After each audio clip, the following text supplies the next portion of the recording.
for Indigenous-led kind of restoration processes, and why that's important. I'm going to start off by kind of centering the purpose of this restoration speaker series by just kind of recognizing that this is going to be a resource for our next curriculum of the restoration kind of topics. And it's also got kind of an opportunity for our local organizations like the Yurok Tribe and Native American Studies Department to kind of highlight some of the projects that they're working on currently, and also identify why why Indigenous-led restoration practices and just land management practices are important to kind of center in those kind of land conservation areas. So that's kind of like the purpose of all of this conversations. I also wanted to recognize and acknowledge the various community members and organizations that are making this project possible, starting off with the Indian Natural Resource Science and Engineering program at Cal Poly Humboldt, who is also identifying as diversity in STEM. So it's kind of, they call it Intercept Plus. So big shout out to them. And also the Yurok Tribe, who had kind of signed on to this effort as well, kind of having folks like Juilio joining us today and kind of accommodating their time and experience into a very important document, living document for future generations to be able to access, as well as the Native American Studies at Cal Poly Humboldt, who is kind of sponsoring us as well, and also is why Kaitlin Reed is kind of starting us off today. So those are some of the partnerships that without them, this project would be impossible. So appreciate everyone contributing to this great cause. And before I start and kind of get like passing off to some of our guest speakers today, I kind of wanted to give like an overview of what kind of episodes we'll be having. Starting off with the first four, because I think it's still set to yet to be said about how many episodes we're going to have the time capacity to do. But for the first four, today's title is The Environment and Social Impacts of the Gold Rush, Introduction to Restoration Series with NAS and the Yurok Tribe. Episode 2 is kind of more about dams and dam removal with NAS, and that will be March 15th at the same time, 1 p.m. Episode 3 would be Klamath Dam Removal Restoration with Intercept. And episode 4 will be large scale mining restoration on the Trinity River, and that will be with Intercept. That one will be March 29th at noon. It's a little bit of difference in timing for the ones that Intercept will be hosting, but that will be at noon. And obviously we'll have you all updated with flyers and kind of that promotion leading up to each event. So again, thanks everyone for joining us today. Before we hand it off to Kaitlin, I just wanted to kind of voice a big part of why we think that this curricula is important. And like one of the biggest themes that we hope to achieve is just recognizing the importance of why Native people and Native organizations should be leading the charge of the restoration locally, statewide, national-wide, internationally, just because, we are the original caretakers of the world, and, settler colonialism and other forces kind of prevented that from being our reality today. Some folks have that capacity in ways that others don't. So just recognizing that, but also that, most of us come from place-based people where we, it's a part of our cultural heritage to be the ones who are caretaking for the natural world. So to be able to live in today's time, and there's opportunities to restore watersheds such as the Klamath Dam removal process, I think it's important to really have that narrative being at the forefront of these conversations. So I think that that's one of the ways that I wanted to transition into our first guest speaker being Dr. Kaitlin Reed, who is a professor at Cal Poly Humboldt. So I actually really appreciate Kaitlin for the work that she does for the community, as well as for me personally. She sat on my board for my master's program, so I always am honored to be in the same space as her. So I look forward to hearing what she has to share with us today. And thanks again for joining us, and looking forward to a very powerful conversation. So thank you, Kaitlin. My pleasure. Thank you for inviting me. Hello, everyone. I'm glad you are all here. As Charlie mentioned, my name is Kaitlin. I'm faculty in the Native American Studies department here at Cal Poly Humboldt, and I'm also a member of the Yurok tribe. My research really thinks about how settler colonialism impacts Indigenous peoples' abilities to manage their landscapes and be in relation with our more than human relatives. I think about the ways in which resource rushing is really established as this pattern during the gold rush, and it doesn't stop with gold, but continues to inform the way we think about our environments and manage our environments as we then proceed into the timber rush, into the fish rush, and quick plug for the book, right? The green rush. Folks can go read From Gold Rush to Green Rush. It's available in May. So I'm here today to provide a bit of a lecture around some of the environmental and cultural impacts of the California Gold Rush. The thesis of this talk is that we can't think about the environmental impacts of the gold rush in isolation, but rather they are reproductions or mirrored, right, as parallels from the violence that Indigenous peoples experience inflicted upon them or in their bodies from enacting or from interacting with toxic landscapes, right, due to the environmental impacts of the gold rush and then subsequent rushes. I'm actually going to begin my talk with a clip from a video. The video is available on YouTube. It is called History of Native California. It was produced by the Native American Studies Department in collaboration with the place-based learning communities at Cal Poly Humboldt. Quick brag, it is the most viewed video Cal Poly Humboldt has ever put on YouTube. And I think this video does a very tremendous job of kind of providing a history of California in 12 minutes, which is very difficult thing to do. And so Carrie is going to kindly screen share and play a 5-minute clip from that video. And then I will resume my lecture following the clip. As kind of a little bit of context, you can hear some voices from the community, some images and photographs. And so we'll start the talk with this clip, and then I'll dive into some lecture slides for all of you right after. So thank you, Carrie, for sharing.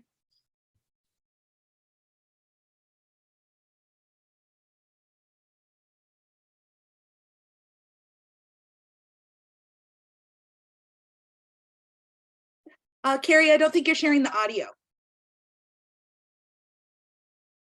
It should be at the bottom when you hit screen share. Yeah. We just trialed this and it worked. On webinars, sometimes you have to keep your computer unmuted, like completely. Try it that way, maybe. Sorry. Okay,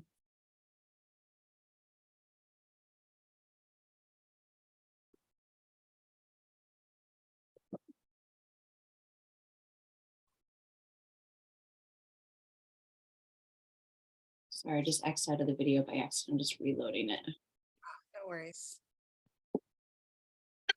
Yeah, I just came from another webinar and we had tech issues too, so no worries.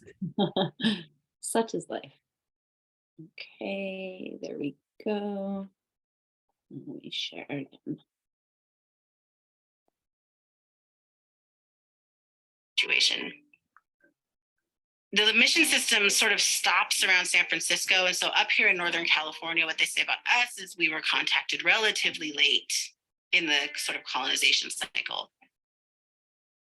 We had contact with some explorers who had come through, people that were looking mostly for gold. And at a point they find gold. And this is where you get these sort of like massive influx of the gold rush.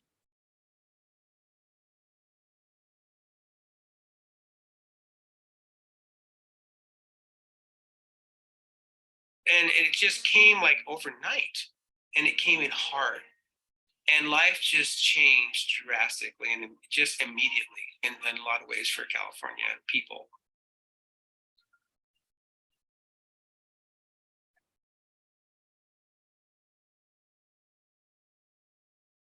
They're not here so that they can set up a colony or so that they can establish a labor force. They want gold. They will kill whoever is in the way. They will take apart whatever needs to be taken apart. They'll do whatever it takes. The thing about the gold rush that people don't think about is that it was actually an environmental destruction as well. And then on top of that, they're setting up a political system and a state system of laws and governance that will legalize the genocide that they want to commit against California Indian people.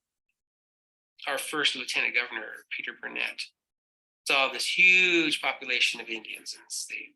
And so he's the one that, charged the war of extermination on the California Indians. And we lost, probably around 80% of our total population in just a short period of years. The early settlers wanted the resources. They wanted what would make them rich faster. But instead of asking the tribe to help them or assist them, they said, well, since tribe probably won't just give it to us, we're just going to wipe them out. We're going to massacre them. We're going to take everything for ourselves.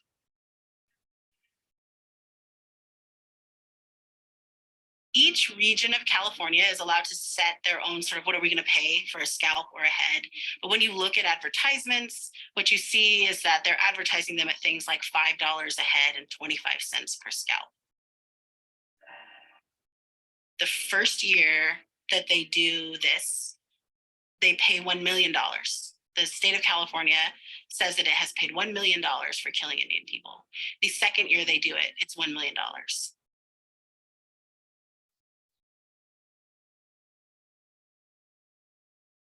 In this region, every single tribe in this region would have some kind of stories about the violence that came out of the gold rush. My great grandfather, his family is from Kaitlin country. His great uncle his mom had lived through the gold rush, and he was born sort of like at the tail end of this period of time. And he would always say to my mother, remember, granddaughter, you're here because some miner was a bad shot. Like, that's how close it is to who we are.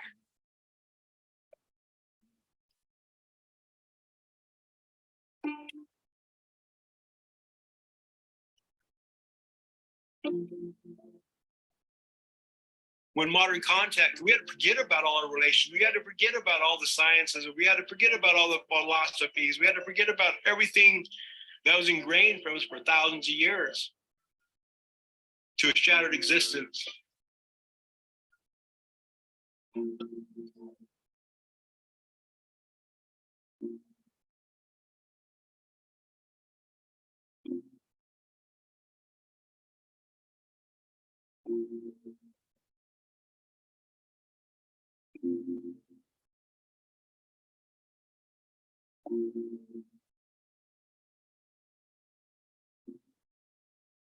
They would take your kids from your family and take them to boarding schools. And then similarly, you were not to practice your cultures. You're not to practice your traditions. You're supposed to practice, I hate to say it this way, the white man's religion. We're going to Christianize you. You're going to follow our God. I know that I'm a product of forced assimilation. I know I was stripped of some of the smartest information a human being could have. And I know I don't have that now. But I know it's attainable over time. And we're on the right path.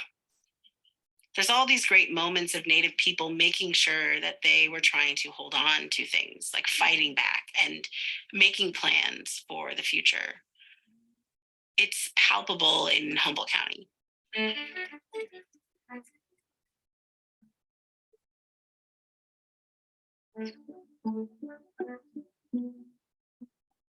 The Native American community, and especially the Weats and the surrounding tribes, were put through a lot.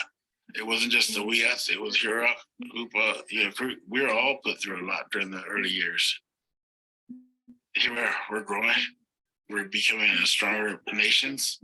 We're working together with each other to create a positive thing. And not only us working with each other's sister tribes, we're working with the cities, the governments that surround us, the schools, HSU, to make this more positive.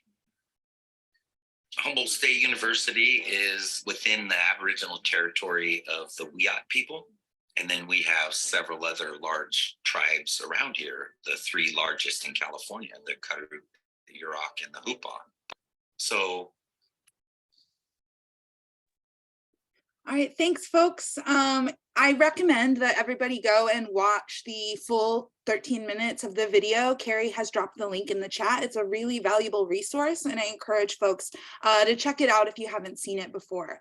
But for time's sake, I'm going to go ahead and dive into my lecture. I'll try to limit my remarks to about 30 minutes so that we have ample time for any questions or discussion that may follow after some of the information I go over in this slides. And so I've titled my talk today, Environmental and Social Impacts of the California Gold Rush. Throughout California, we often memorialize and celebrate the gold rush as this founding moment in our state's history. We see this happen through festivals where you can drink a Fool's Gold IPA, through memorials, through vacation packages where children and their families can imitate mining for gold. Many of my students have stories of field trips where they dress up as miners and enact gold panning, with little to no mention, right, of the violence that occurred for Indigenous peoples during this period of time. For those of you joining the call from California, please get out your state-issued ID. You will notice a gold miner literally panning for gold right next to your head. So every time you whip out your identification card, right, we are seeing or bombarded with imagery of the gold rush, right? And this occurs on a day-to-day basis, right, once you begin to pay attention.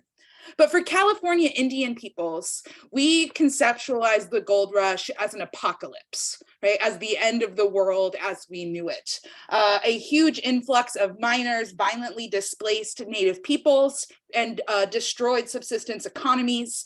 The gold rush is one of the largest mass human migrations in world history.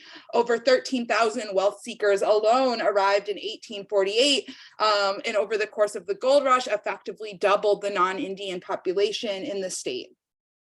The state of California enacts legislation in 1850 that facilitates the slavery of Indian people, specifically children, and allocates funds to volunteer militias that are compensated for killing Indian people. So in my work, I think about the pattern of resource rushing, right? As we know, most people who came to California to rush for gold did not make a fortune, right? And really, we can think about the state-sponsored killing of Indian people, right, as a continuation of that resource rush, right? In fact, militia organizers would go to the sites of gold mining to recruit people to join volunteer militias to kill Native peoples, and in many cases were able to make financial incentives in that you could earn more money killing Native people than you could mining for gold. I'm going to address some of the environmental impacts of the gold rush, but I want to clarify here that I don't think about environmental impacts in isolation, right? I see environmental impacts as another form of violence enacted against California Indian peoples, right? What sociologist J.M. Bacon refers to as colonial ecological violence, right? And so some of the impacts that you maybe have heard about, right? We know that forests were clear cut to meet the timber demand for mining infrastructure, right? From cabins to sluice boxes to wagons, right? For a variety of things, the demand for timber increased exponentially. Here you can see a photograph that's available in the Cal Poly Humboldt Special Collections Archive. I've pulled this image from Jack Norton's book, When Our Worlds Cried, Genocide in Northwestern California. The caption reads, "Groups of armed assassins such as these roamed the area of the Northwest. This photo is unidentified as to whether these men are volunteers or U.S. Army men. In either case, they have already murdered the forest. Now they are shown ready to murder the Indians. Matched uniforms, matched horses, and matched arrogance characterize such groups. Similar forces, both volunteer vigilantes and U.S. Army groups, plundered the North Coast region from 1858 to the 1960s. In addition to forests being clear cut, we see waterways polluted with mercury. Rebecca Solnit estimates that over 13 tons of mercury are dumped into California waterways between 1850 and 1860. We see rivers diverted through processes of hydraulic mining. We have many written accounts from Indian agents during this time that this created a lot of food insecurity for our communities. There are stories about entire rivers being turned to mud, right, as a result of mining practices. We also see a drastic change in the species composition of our grasslands and woodlands. I just came from a panel about food sovereignty, and Dr. Risling-Baldi was speaking about the ways in which settlers deemed our foods as less than, called them primitive or pig food, right, and wouldn't think about acorns, right, as this very bountiful harvest that could provide nutrients to large groups of people, but instead, right, they wanted their beef, they wanted their pork, they wanted foods that were familiar to them. And so we see a large introduction of livestock. Many of our communities would gather tubes or roots from plants. And we see hooves in these riparian ecosystems. They effectively like destroy it, right? And so we see the introduction of livestock in direct correlation to the decrease in indigenous plant foods, right? We see the construction of fencing, right? Creating artificial boundaries for our more than human relatives. And also of importance is the prohibition of burning, right? We see this begin during the mission system in Central and Southern California, but fire prohibition is actually very fundamental to the genocide of California Indian peoples. In a law that I will speak to in a later slide, the Act for the Government and Protection of Indians, this law facilitates the slavery of Indian peoples, but they also sneak in a fire suppression clause into this law. Section 10 of the Act for the Government and Protection of Indians forbids the intentional setting of fires to manage landscape, right? And if you can't burn your forests, if you can't burn your landscapes, you're not going to be able to produce your traditional foods in large enough quantities to support your communities, right? And so the impact of this then is that by and large, we see a dramatic impact on indigenous food sources, right? And I want to really emphasize here that this doesn't end with the gold rush, right? This continues. It continues to inform the way the settler state interacts with more than human relatives, engages indigenous peoples in environmental decision-making, right? And so we see the continuation of resource rushing as we move into the timber rush, to the fish rush, and to the green rush, right? I also want to very much emphasize here the relationship that exists between violence felt in indigenous bodies and the violence enacted against indigenous lands, waters, and more than human relatives. So now I'm going to get into some of the nitty gritty of the history of the gold rush. I start with this quote by Peter Burnett. This is the State of the State address issued in 1851. He shared that a war of extermination will continue to be waged between the races until the Indian race becomes extinct, must be expected. While we cannot anticipate this result, but with painful regret, the inevitable destiny of the race is beyond the power or wisdom of man to avert. Oftentimes, the violence enacted against Indian peoples is written about as inevitable, right? Just part of modernity, right? Simultaneously, during this time in California history, we see debates raging on in California newspapers throughout the state. On one hand, you have proponents of Burnett, who are advocating for extermination. On the other side of the spectrum, you have folks calling for the domestication of California Indians because that would be more humane than extermination, right? I always ask my students, in what context do we use the term domestication, right? What does this say about how settlers are thinking about California Indian peoples? And so, as I had mentioned, the Act of the Government and Protection of Indians is passed in 1850 by the California legislature. This is one of the first pieces of legislation that the newly formed state of California comes together to write and pass. The law does several things. It's easily available online if you Google 1850 Act for the Government and Protection of Indians, and you can access the full text. I'll talk about three primary things things that this law does. One, it makes Indians criminals until proven innocent.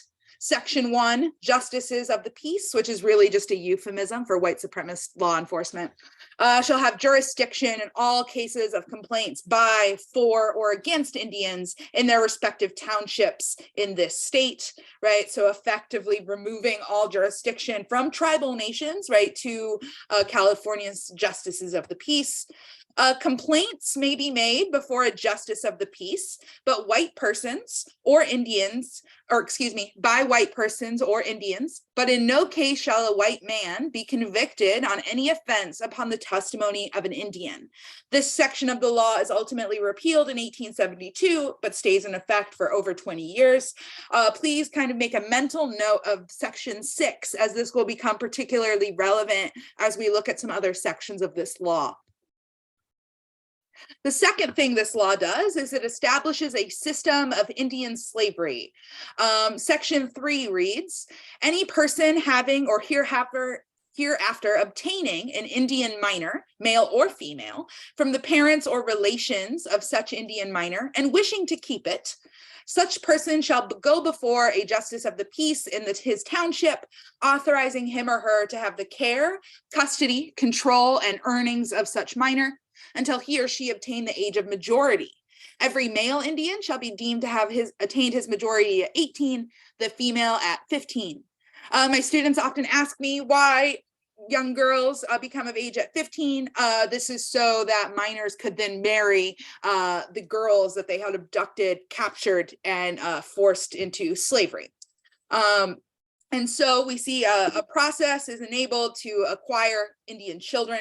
Section 14 reads, when an Indian is convicted of an offense before a justice of the peace, punishable by fine, any white man may, by consent of the justice, give bond for said Indian, conditioned for the payment of said fine and costs. And in such case, the Indian shall be compelled to work for the person so bailing until he has discharged or canceled the fine assessed against him, provided the person bailing shall treat the Indian humanely, feed and clothe them, and provide allowance for such labor when the bond is taken, right? And so here we see a system wherein the punishment of Indian peoples, right, is codified through labor and enslavement. And lastly, section 20, any Indian able to work and support himself in some honest calling, not having wherewithal to maintain himself, who shall be found loitering and strolling about or frequenting public places where liquors are sold, begging, or leading an immoral or profligate course of life, shall be liable to be arrested on the complaint of any reasonable citizen of the county, authorizing and requiring the officer having him in charge or custody to hire out such vagrant within 24 hours to the highest bidder, right? And so if you are, quote, loitering or in public, right, you can then be auctioned off to the highest bidder where they effectively own you, right, until the bond has been fulfilled. In combination with what I had shared on the previous slide, that Native peoples cannot testify against white people in court during this time, right? So thinking about section 20, if a Native person were to make the argument, no, I was not leading an immoral life, right? Native people can't testify against white people in court. So really we see that Native peoples can be enslaved for crimes they may have committed or crimes that they may have yet to commit, right? And so we can see the way that plays out in this letter from G.M. Hansen, who is an Indian agent during the 1860s. And I pulled this quote also from Jack Norton's book. J.M. Hansen writes in 1861, in the month of October last, I apprehended 3 kidnappers about 14 miles from the city of Marysville, who had 9 Indian children from 3 to 10 years of age, which they had taken from Eel River in Humboldt County, so Wiyot territory. One of the 3 was discharged on a writ of habeas corpus upon the testimony of the other 2, who stated that, quote, he was not interested in the matter of taking the children, unquote. After his discharge, the 2 made an effort to get clear by introducing the 3rd one as a witness, who testified that, quote, it was an act of charity on the part of the 2 to hunt up the children and then provide homes for them, because their parents had been killed and the children would have perished with hunger, unquote.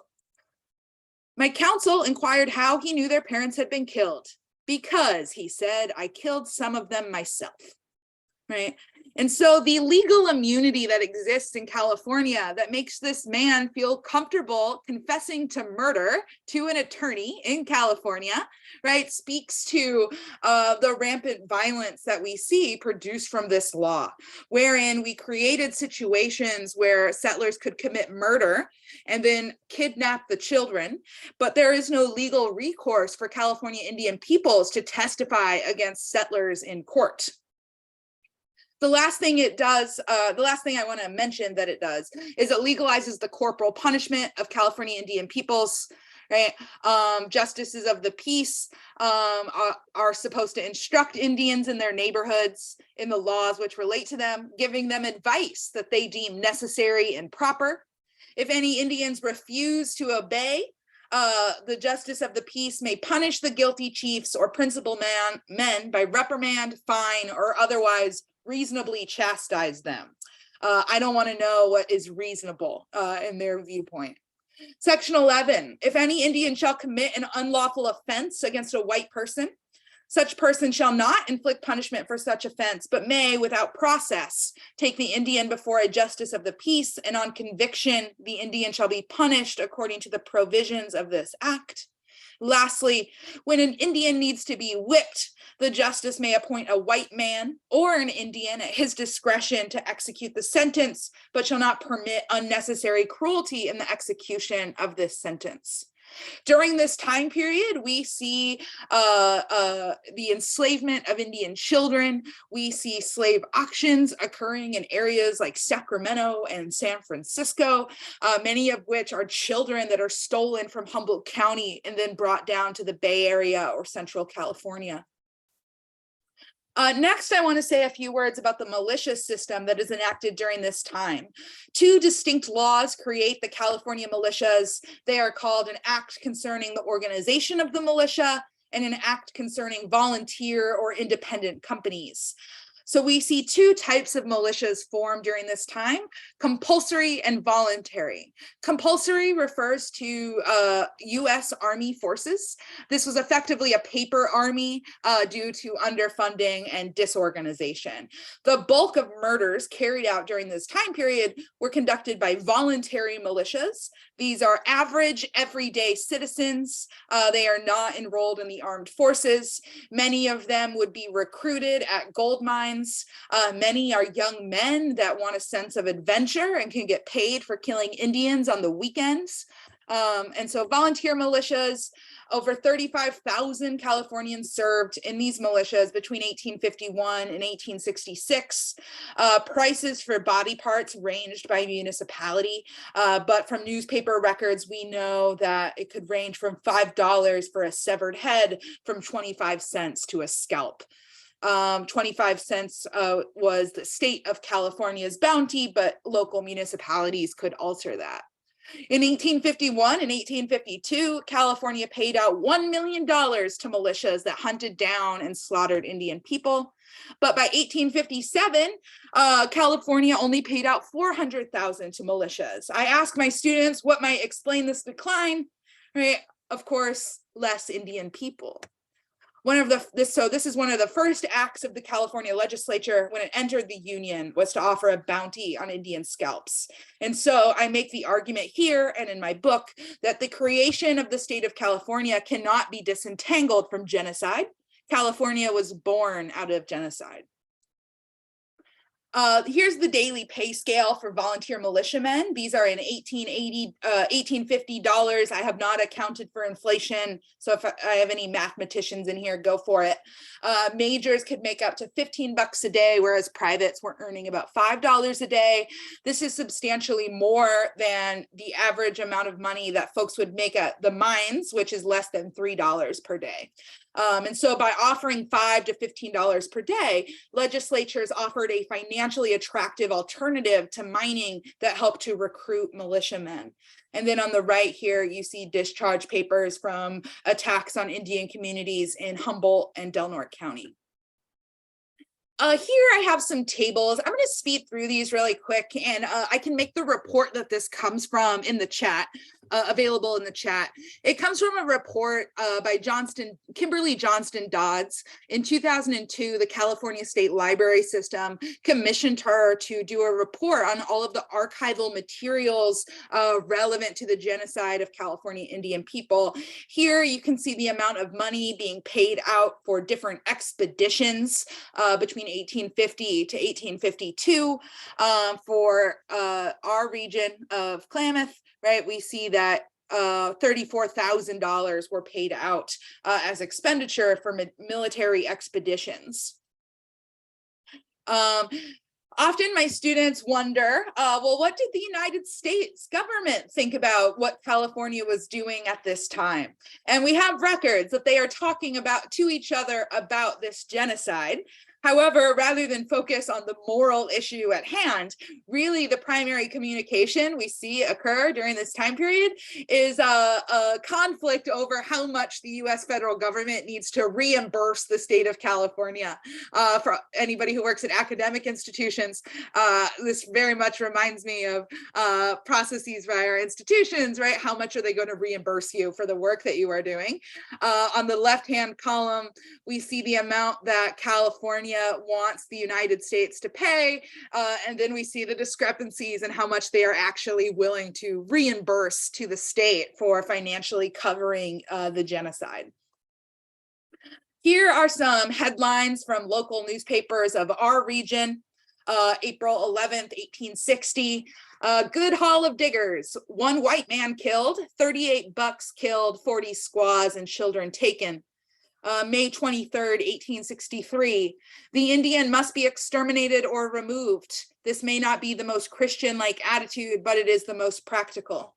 Here in our region of California, over 56 massacres took place between 1850 to 1864 in the Humboldt region.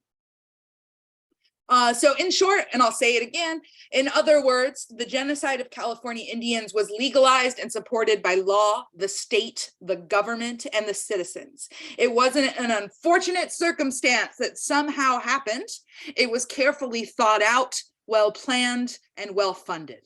This is how the state emerges into the Union. Simultaneously during this time period, we see massive land loss occur throughout California. Simultaneously, as militias are roaming California, laws have been enacted that creates legal immunity for settlers who commit crimes against Native peoples.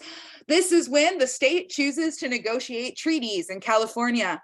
Between 1851 and 1852, over 18 different treaties are negotiated in the state of California.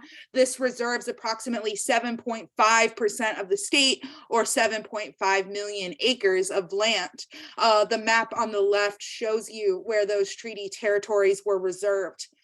When the treaty makers take the treaties to Washington, D.C., the Senate says, "What? California? You mean that paradise where gold is?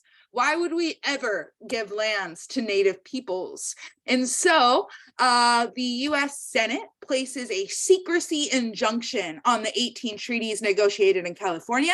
They place them in a lockbox, and they literally wrap them with red tape until they are opened in 1905. Often when you read about these treaties, they are referred to as the lost treaties. I want to recommend the work of a Wiyot historian named Kat Whitley, who writes about these treaties. And she makes the argument, lost to whom, right? The tribal leaders who negotiated these treaties didn't forget about them, right? And so when we say lost, right, we need to be critical with the language that we are using there. And so for me, when we talk about the California Indian genocide, it necessitates a conversation of ecological destruction, ecological violence, and indigenous land dispossession. And so when we begin to talk about healing from the California Gold Rush and what that means, right? To me, we can't have a conversation about healing unless we're having a conversation about returning stolen lands and restoring our ecosystems to indigenous stewardship and practices of traditional ecological knowledge. And so many of you may be aware that Governor Gavin Newsom apologized for the California Indian genocide in 2019. He is the first governor to use the term genocide and to apologize for these acts. In the press release, he states, "It's called a genocide. That's what it was, a genocide. There's no other way to describe it. And that's the way it needs to be described in the history books," Newsom said. And so I'm here to say the following. I'm sorry on behalf of the state of California.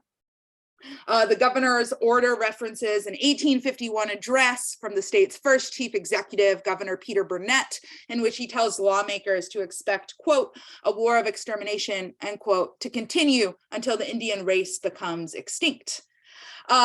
One of my favorite scholars and absolutely hilarious Native woman, Stephanie Lumsden, then issued the following response. Does the Gavin Newsom acknowledgement of genocide come with land? No. Then it doesn't fucking matter, does it? Hashtag give the land back, hashtag California Indians. And so for me, when we talk about healing from the gold rush, what that necessarily means is land return, returning fire to the landscape, undamming our rivers, right? Repairing this place, right? That is sick from settler colonialism, right? And the continuation of gold rush violence continues to exist. And so quick plug, second plug for my book, Settler Cannabis, go read it in May. I use this statistic to kind of situate our current pattern of resource rushing within a historical trajectory. There was a report that was issued by the Sierra Fund in 2008. And in that report, they estimate that over 50,000 mines abandoned during the gold rush still exist and have yet to be cleaned up. And 87% of those open mines have human health or environmental health impacts. And so in my work, thinking about the California green rush, right? How can we expect the state of California to begin cleaning up after its mess, right? When it is still picking up the pieces from the gold rush. And so I will end my talk there. And I'm happy to have a dialogue discussion if there's any questions, other points that folks would like to raise. So thank you all for having me, and I look forward to chatting with all of you.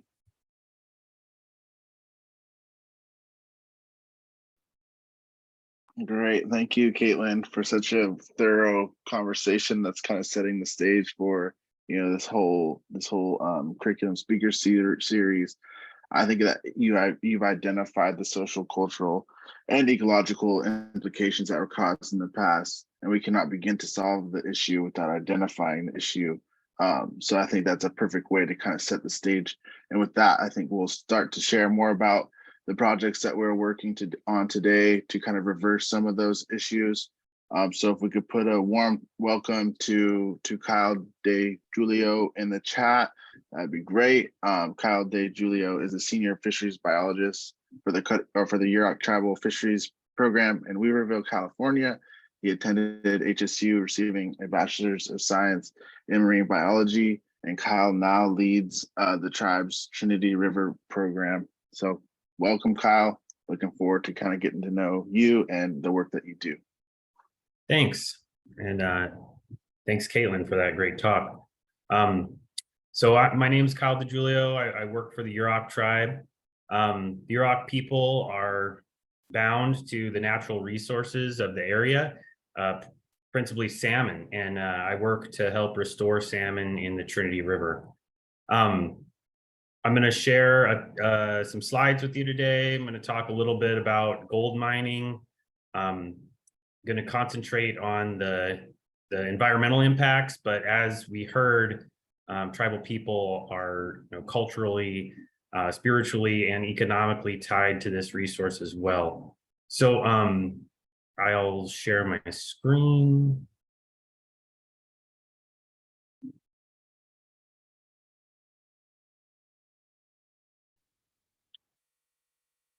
All right. The presentation and the slides that I prepared for you today I'm going to present them, but they were adapted from one of my colleagues, Andreas Kraus, who got his PhD or pursued his PhD about mining in the Trinity River. And I'm going to talk about the Yurok tribe's involvement in the Trinity River Restoration Program, which is a partnership of tribal, state, local, and federal governments to restore the Trinity River from the impacts of land use and damming and diversion. So the gold rush, we all know it started in 1849, but it wasn't over quickly. It continued for over 100 years. On the Trinity River, I have a graph here of the amount of gold that was extracted from the land in 2009 dollars. So right now, $35 million in 2009 would be more like $41 million. So there's been some inflation since these numbers were calculated, but you can see that it started relatively slowly, but there was a peak in gold extraction around 1890. And then there was a decline. Most of that mining was done through hydraulic mining, which is a particularly devastating form of mining to the land. And then there was another peak later in the late 1930s from dredger mining, which is also a pretty devastating technique for the land. I dug up a few photos for you of different mining activities within Trinity County. We'll start with some hydraulic mining photos. There were 307 hydraulic mines in Trinity County in the year 1898. The hydraulic mining lasted for 110 years in Trinity County, which is a very long time. That's 3 times as long as hydraulic mining occurred in the Sierra Nevadas. That's because the hydraulic mining in the Sierra Nevadas washed down so much sediment into the Sacramento River that they were having trouble navigating the river with boats. And they passed a law to stop the practice in the Sierras. No such intervention happened on the Trinity, and the hydraulic mining that occurred over that 110-year period was particularly devastating. The LaGrange mine was the largest mine in the world at the time, and the Union Hill mine, the LaGrange mine is near Junction City on the Trinity River, and the Union Hill mine, which is near Douglas City on the Trinity River, was the second largest in the world. So this was a very large-scale operation going on in the Trinity River around the turn of the century. And you know, these scarps that are left behind from the hydraulic cannons that wash away the earth can be seen around the county still to this day. Another impact from this was that water had to be taken from high elevations to these areas to build head pressure for these cannons to wash away these mountains, and that what involved a lot of ditch digging. Building ditches on mountainsides around the county altered the runoff and the hydrology of the area, taking water, concentrating it, and putting it in areas where it wasn't intended to go. That causes impacts. So this was not an isolated incident. As I said, there were 300 of these mines just in Trinity County, and they washed away large areas of the landscape, leaving behind industrial waste sites. And there was no plan or enforcement or cleanup at the time of these types of sites. And so the externalities of this resource extraction were left to later generations, and we're now trying to deal with them. This is the LaGrange mine on the top here. You can see a ditch and a sluice. In that mine, the largest of its kind in the world at the time. And then you can see the downstream impacts in the lower photo. This mine actually had to purchase an entire town, a gold rush town that had sprung up, because they knew they were going to bury it in sediment 30 feet deep. And today, a gravel mining operation exists in this location, and I'll talk about that a little bit more later. So the LaGrange mine produced 110 million cubic yards of sediment while it was operated. That resulted in the floodplains being raised by 3 feet over their entire area for about a 15-mile reach, and it raised the main channel by 16 feet. It would have taken approximately 1,400 years for the river to naturally recruit that much sediment. And for comparison, 110 million cubic yards is about 1.6 times as much sediment as was transported past Scotia on the Eel River in the 1964 flood. These large influxes of sediment can create what's been called a sediment wave. So here we have on the right the headwaters of a stream, and then the longitudinal profile to the left, which would be the ocean along the river's length. And you can see a sediment wave would be an influx of sediment in a certain area that the river's unable to process. We have the same graph that was just shown, but specifically for the Trinity River. On the right, we have Mount Eddy at the headwaters, and on the left, we have the Pacific Ocean. You can see Trinity Dam. If we zoom in on the area around Junction City, we can see that there is evidence that there could be a sediment wave from these hydraulic mines that were located in Douglas City and Junction City. This area in the middle here, Oregon Gulch, is right at the river where the LaGrange mine sediments would have entered. So after they washed all these mountains down into the valleys, they decided that they didn't get enough gold out, and they went back for more. And that was gotten by using dredges. The dredges would go through the sediments and sort for the gold. Lots of mercury was used in these systems to help bind the gold together and extract it. And they left behind mine waste piled 40 feet high on the floodplains of the rivers and left the river up against one bank confined. Dredger impacts were extensive. Anywhere they could float one of these machines where there were alluvial sediments, they did. And the tailings still from these dredges still exist today. They have not been, the capacity for self-renewal of the river system was hindered by dam building and the prevention of large floods. So these piles of rock are monuments from the gold rush that still exist today. The punchline, hydraulic mining produced orders of magnitude more sediment than is natural. Sediment waves may still persist in the Trinity River. Placer mining disturbed 70 to 100% of the floodplain. Dredger mining piled sediments high on the floodplain and confined the river channel. And dam building after mining removed the capacity for self-renewal from the rivers by preventing large floods. I have a video that I was hoping to share, but we're running low on time. So if there's time at the end, we can do that. But now the responsibility of the Trinity River Restoration Program, which I mentioned earlier, is a collaboration of 8 entities, state, federal, county, and tribal governments. And their responsibility is to try to restore the productivity of the river to support dependent fisheries. And what we see here is a stream evolution model. And there's a theory about how streams adjust over time. And each of these conditions has an associated productivity level. So on the left-hand side, you can see diagrams showing a stream as it goes through this progression. When we start at the top, we're in an undisturbed state, a multi-threaded channel with lots of vegetation. As we move to the right, we get incision, down cutting, and bank collapse. You can get stuck in this, which is where the mine tailings have us trapped in this incised, impaired channel state. And then through millennia, you can actually aggrade one of these systems once it's wide enough and return to an undisturbed state. On the right-hand side, you see the associated ecological services provided by each of those states or of the river, which with the size of the circle indicating the amount of productivity.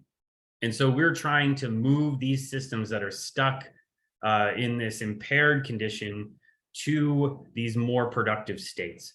And so what does that look like?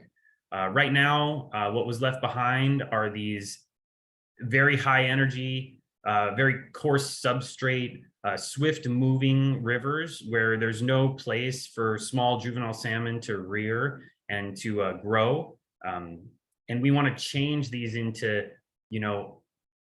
river systems that, as discharge increases, the water spreads out over a large area, leaving, interacting with vegetation and down wood to create habitat that supports all of the ecosystem, including fish. So one of our most ambitious efforts that's going on right now is to restore the Oregon Gulch area, which is, again, just adjacent to the mining impacts from the LaGrange mine, which was the largest hydraulic mine of its kind at that time. And so this red arrow points at a tailings pile. And you can see that today that tailings pile still exists unaltered, with the river pinched over to the side of the valley. We've designed a site that's going to create an over 30-acre floodplain where those tailing piles exist and extend the length of the river by meandering it from one valley wall to the other. This site's currently being constructed. We're in a mass excavation stage right now where we're removing the tailings. We're actually relocating them to the gravel mining plant that I mentioned earlier that's on that old town site where that was buried by the sediments from the LaGrange mine. Once this is done, it'll be the largest floodplain on the river, and it should support a healthy ecosystem. We hope it has impacts to the fishery. But this isn't the only place where we're dealing with and trying to correct the impacts from mining. Here we have Indian Creek, which is a tributary of the Trinity River that enters near Douglas City. In the upper, you can see aerial photographs of an impacted river valley. And on the lower, which is a hillshade of LiDAR data, that you can see these mining escarps that were left behind by a lot of hydraulic mining activity that took place in this area in the early 19th century or early 20th century, sorry. So we went in, we designed a project where we basically flattened the valley's surface. We took the high spots left behind by the mining waste and we filled in the incised channel. And on the left here, you have a picture from 2019, the year prior to the project's implementation, which occurred in the fall of 2020. And on the right, you have a picture from the fall of 2022 during a moderate flow event. And you can see how the water is spreading out over the landscape. With that, I will take any questions or we can play the video.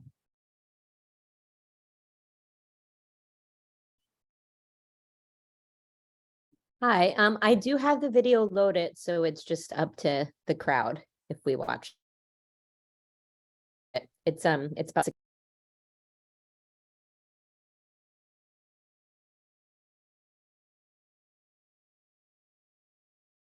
I say we play it.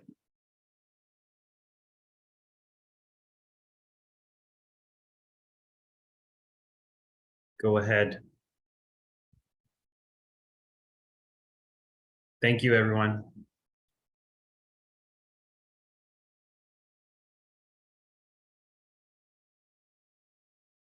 To restore some of the form and function of the river with the ultimate objective of bringing back salmon populations.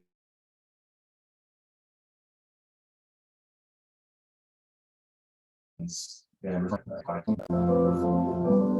Trinity River Restoration Program is a partnership of 8 different state, federal, local, and tribal agencies that share a common purpose in trying to restore the anadromous fisheries of salmon and steelhead in the Trinity River. Anadromous fish are born in tributaries, migrate to the ocean, then return to their native waters to spawn and start the cycle over. The Trinity River is the largest tributary to the Klamath River and a vital part of the Klamath salmon fishery. The complex habitat needed for young salmonids to survive and thrive has been significantly altered by human causes. Over 100 years of anthropogenic degradation of the river, including mining and the construction of 2 impassable dams, have left the Trinity River channel in this section of the river very simplified and static. The way the river is now, just a straight shot, that's not how it should be in a valley. in a valley, it should be meandering, it's curves. And that's straight shoreline like that, there's not much habitat. The Dutch Creek project is one of the 47 sites that were identified for restoration back in the late 90s. The river should be forming a functional riparian forest and forming a floodplain that can support fish. But right now, you have like 8 feet of rock with nothing growing on it between the river and what should be a floodplain. So the existing floodplain doesn't get activated very often, except for very high flows. And so what we're doing is providing helping enhance the river by lowering the floodplain. We're also creating full meanders in a big meander at Dutch Creek, which is kicking the river from one side all the way across the valley to the other. For us to be able to give the river a dynamic channel and functional floodplain and all the things that both fish and wildlife that use the river need, we have to throw decent. We get big yellow machines to move the rocks for us because we don't have thousands of years, and salmon don't have thousands of years.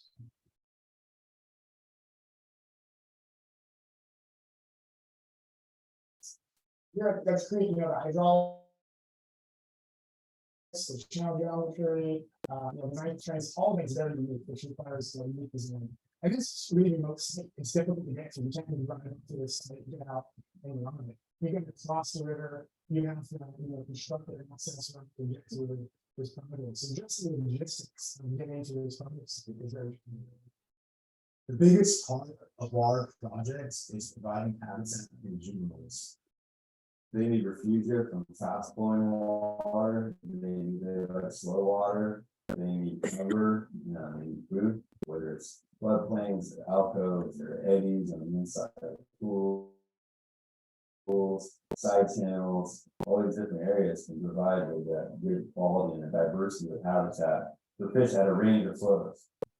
We construct these channels, we get the river to move and act a little more natural. We put wood jams, as well as rock sandbars and gravel bars and rock structures to help make the river move. In our restoration site, to make sure we have a lot of rocks for them to hide behind when there's water's high and it's too fast, and we also have a lot of wood to do the same thing. Trees are a big component, especially when we put the log jam in. The log jam is gonna basically force the river to come in through a meander. Mostly it's all materials that are here. We excavate, like you said, this channel here, and we use all that material, we put it through our rock processor. And we separate the cobble sizes, whether it's fine material, whether it's fish rock, which is like little gravel material, or cobble, which is a little bit bigger, or just giant boulders. And almost 70,000 cubic yards of earth were removed to lower the floodplain by an average of 9 feet and create a new meander bend 90 feet wide at low flows. We've done a lot of lowering on that to create different levels of floodplains and seasonal channels that can inundate throughout different times of the year when the fish need it. Most winters will be underwater all winter, providing excellent rearing habitat for fish. In addition to floodplains, we've also increased the linear length of the channel in this restoration site. We added a meander to it, so that increases the amount of physical habitat that's available to fish and other aquatic organisms. My name is Dalton Baldy. I'm the rebed coordinator for the Hoopa Valley Tribe.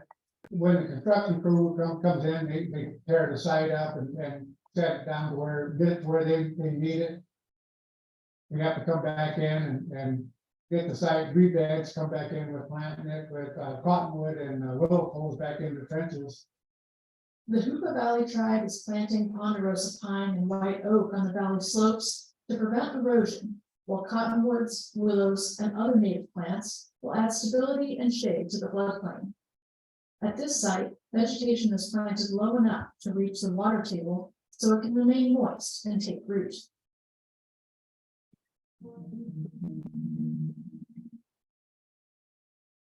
The Dutch Creek site is really a testament to the collaborative partnership that exists within the Chain River Restoration Program. It's funded and permitted by the Bureau of Reclamation. It was designed by the California Department of Water Resources and the California Department of Fish and Wildlife and reviewed by several other agencies. it's being built by the Hoopin Valley Yurok tribes, and it's being constructed with the support and on the land of the Bureau of Land Management and Legal Sports. So this is a huge effort of a lot of different people coming together to make it happen. And everybody brings their own unique and important perspective. The tribes provide invaluable insight. They've been managing these systems for thousands of years. So the tribe is pretty much all the operators on site. We have the Hoopa tribe, the Karuk tribe, and mainly the Yurok tribe. Our livelihood depends on the fish. And so if we can enhance the fish habitat, it helps all of us, as well as everybody else on there. There's a lot of other people that like fish too.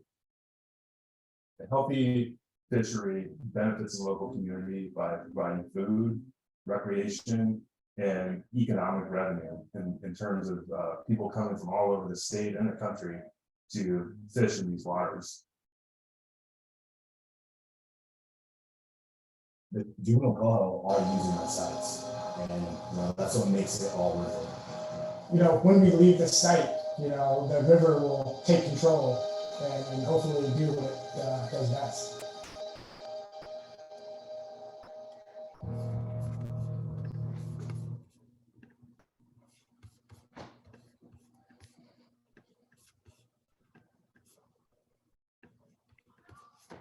Incredible video. Thank you, Kyle, for your presentation, as well as the video resource that I think we'll make available for the general public. If I think that should be okay. But before we wrap things up, there are some good questions for Kaitlin and you, Kyle. I'll start with you, Kyle, since you just got done presenting. But I wanted to just kind of personally ask, like, as somebody who grew up on the river, I always like to ask people like their personal kind of coming to story of like, what inspired, or where did your passion come from for fisheries restoration? Yeah, great question. I kind of meandered into it. I grew up in Illinois, which for those of you who don't know is 99.9% privately owned, and the vast majority of it is agricultural land. And there's not a lot of places to exist other than residential or commercial spaces. And so I always really appreciated getting out into nature when the opportunity came. And eventually, when I went to college, I traveled to the Virgin Islands, and I thought that I wanted to work with coral reefs. But I moved to Humboldt to study marine biology, and I fell in love with the place. And I put that passion to use on the resources that are important to this area, and called this place my home. Right on. Thank you for sharing. I always am just fascinated with all the various like kind of backgrounds that come into play when we're talking about local rivers, and so I just wanted to check in with you about that. So thanks for sharing. The other two questions are for Dr. Kaitlin Reed.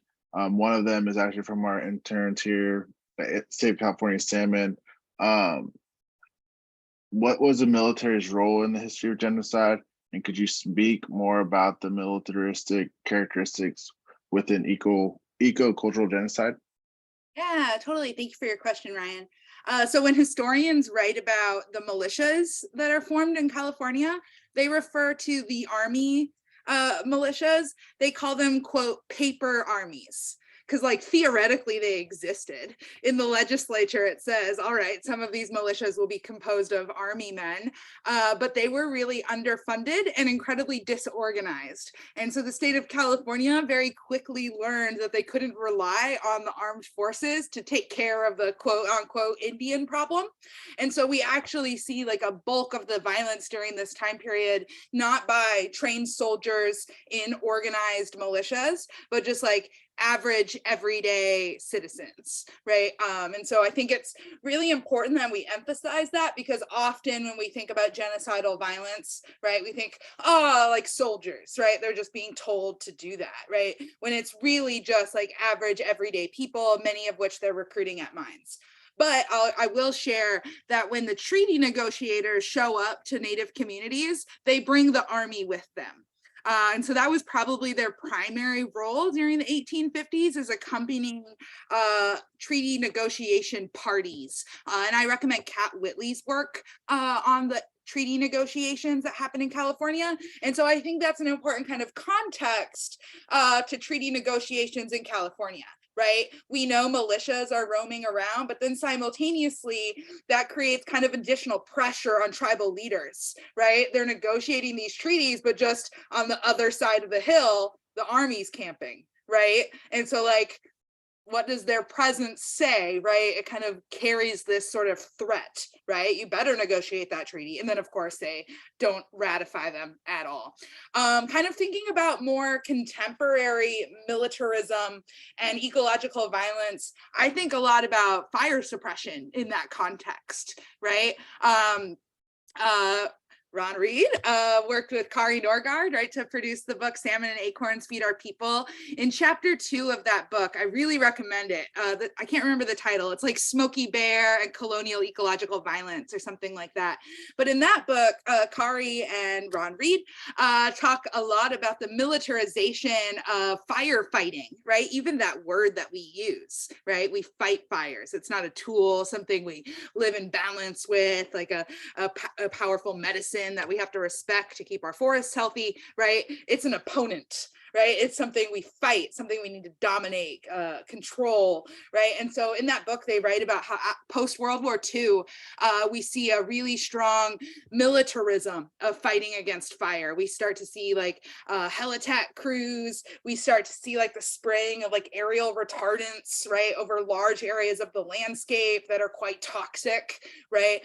And so the way we institute militarism, even into our ecological management practices, I would say is definitely like a leftover attitude from the gold rush, right? And gets us kind of thinking about the ways we can kind of connect these historical and ecological dots, right? Current environmental problems we're dealing with didn't fall out of the sky, right? They are products of this violent history. But to put it in short, the military dropped the ball, and then they just had to rely on citizens to carry it out. I hope that answers your question, Ryan. Thank you. Thank you, Kaitlin, for a great answer and a great question. This one is from Onyx Landry, who referenced an article, Genocide and Extortion. So I hope you're familiar with it, because it sounds like that's kind of the premise of the question.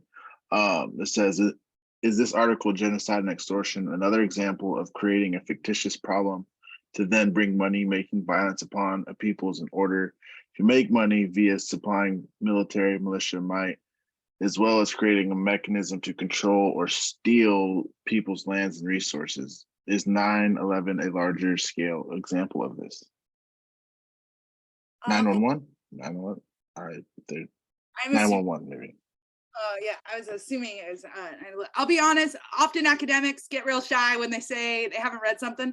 I haven't read it. My to-do list is my to-read list is miles long. So unfortunately, I'm unfamiliar with the specific reading you're citing here, right? But yeah, right. I think we can kind of extrapolate what's happening here in California, because this is also like a nationwide issue, right? Like when Burnett is talking about like, well, we got to exterminate the Indians, it's the most humane thing we can do, right? This is really a reiteration of kind of the MO of the United States federal government, right, during this time period, right, to solve the Indian problem. And so to contextualize, right, we see this violence kind of occurring after relatives on the eastern coast of Turtle Island, right, are forcibly removed and evicted from their homes, creating a lot of forms of ecological violence in that process. And so, yeah, I'd say we can conceptualize, right, and then to kind of think about it in a contemporary sense, now that we have all of these environmental problems that the settler state has produced, right, this becomes then another way in which to dispossess Indigenous peoples in the name of environmentalism, right? And so one, I think, important idea really coming out of critical Indigenous studies right now is this notion of green colonialism, right? oh, the settler state, they are so sad and sorry that they've created this ecological disaster, right? And now it's their job to protect it and conserve it and steward it responsibly. Like, I don't think so. And so for me, I think about the way in which the state is now leaning into like its green progressiveness, right? As a way to continue to dispossess indigenous peoples, like proposing to build turbines, right, on a sacred ridge, or have a factory farm of our salmon relatives that never get to see the ocean, right? We're still continuing these same profit-driven practices, right? But now kind of being bold and upfront about it, like this is about removing or murdering indigenous peoples, right? Now it's kind of couched in this contemporary MO of environmentalism, which still has harmful side effects for indigenous communities. So apologies, I haven't read Genocide and Extortion yet. I hope that spoke to what you were trying to express in your question, Lennox. So thank you for asking. From my understanding, I think that answered the question really well. So thank you to Kyle and Kaitlin for joining us today and sharing us a little bit of what you guys are up to and, you know, the depths of what you guys are passionate about. So as we wrap up, I did want to make a couple of announcements, just kind of highlighting what has been going on in the chat from Carrie. Just like for these projects to continue, we do ask for some donations, but obviously donations are up to your own will. But I did want to highlight that, as well as an opportunity to join our team at Save California Salmon. The deadline for our assistant director positions application is today. So if any of you here today are interested in that, put that on your radar. Coming up here quickly.